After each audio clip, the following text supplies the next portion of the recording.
নমস্কার বন্ধুরা, খাস খবর চ্যানেলে আপনাদের সবাইকে স্বাগত। আজকে আলোচনার মূল বিষয়বস্তু নাসার চন্দ্রযান আর্টেমিস 2 সম্পর্কে বিস্তারিত আলোচনা করব আমরা। গত 1 এপ্রিল 2026 রাত নামার আগেই আমেরিকার ফ্লোরিডার কেনেডি স্পেস স্টেশন থেকে আকাশ কাঁপিয়ে চাঁদের উদ্দেশ্যে রওনা দিল নাসার সবচেয়ে শক্তিশালী রকেট SLS। আর তার ভেতরে বসে আছেন 4জন সাহসী মানুষ, যারা 50 বছরেরও বেশি সময় পর চাঁদের কাছাকাছি পাড়ি দিয়েছেন।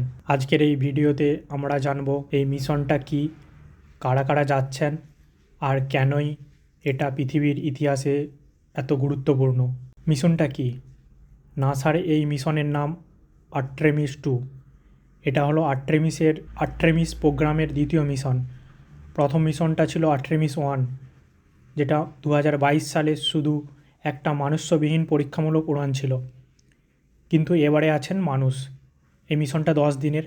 মহাকাশযানটার নাম ওরিয়ন আর রকেটটার নাম SLS, স্পেস লঞ্চ সিস্টেম। 4জন নভোচারী পৃথিবী থেকে রওনা দিয়ে চাঁদকে একবার ঘুরে আসবেন, তারপর তারা পৃথিবীতে ফিরে আসবেন। তারা চাঁদে নামবেন না, কিন্তু চাঁদের কাছাকাছি গিয়ে কিছু ছবি তুলবেন, চাঁদের উপরিভাগের কিছু বৈজ্ঞানিক তথ্য সংগ্রহ করে আবার পৃথিবীতে ফিরে আসবে।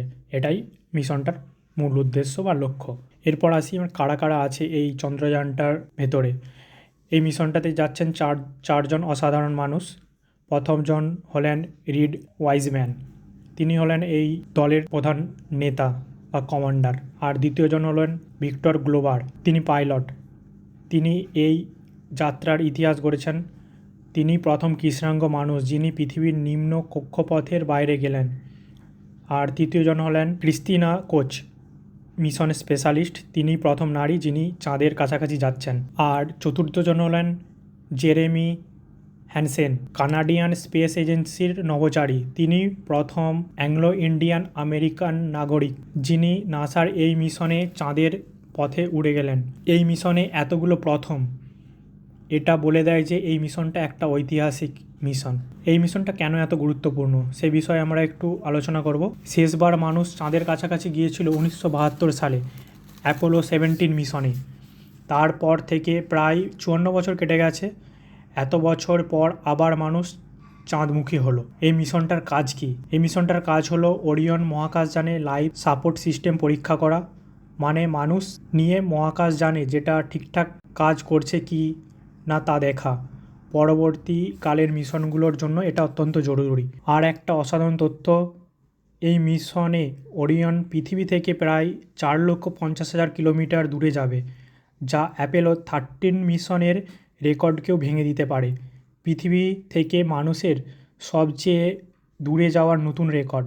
আর এই আর্টেমিস 2 এর পরের মিশনগুলো কী কী হবে বা হতে পারে সেই সব বিষয়ে একটু আলোচনা করে নিই বা জেনে নিই। আর্টেমিস 1 আগেই বলেছি 2022 সালে এটা একটা পরীক্ষামূলক অভিযান ছিল। আর আর্টেমিস 2 যেটা 1 এপ্রিল 2026, আর আর্টেমিস 3 যেটা হতে চলেছে 2027 সালে।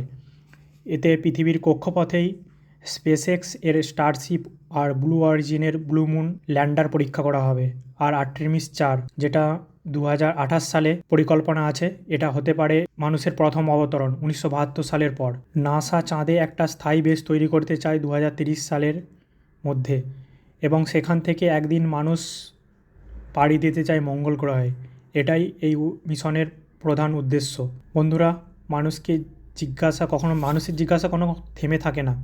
হাজার হাজার বছর আগে যে মানুষ আকাশের দিকে তাকিয়ে চাঁদ দেখত, সেই মানুষ আজ চাঁদের পাশাপাশি উড়ে যাচ্ছে। নাসার এই আর্টেমিস 2 মিশন শুধু একটা মহাকাশযান অভিযান না, এটা মানবজাতির সাহস, বিজ্ঞান আর স্বপ্নের প্রতীক। তো বন্ধুরা, এই ভিডিওটা যদি আপনার ভালো লেগে থাকে লাইক করো, শেয়ার করো বন্ধুদের সাথে, আর সাবস্ক্রাইব করে পাশে থেকো এই খাস খবর চ্যানেলের।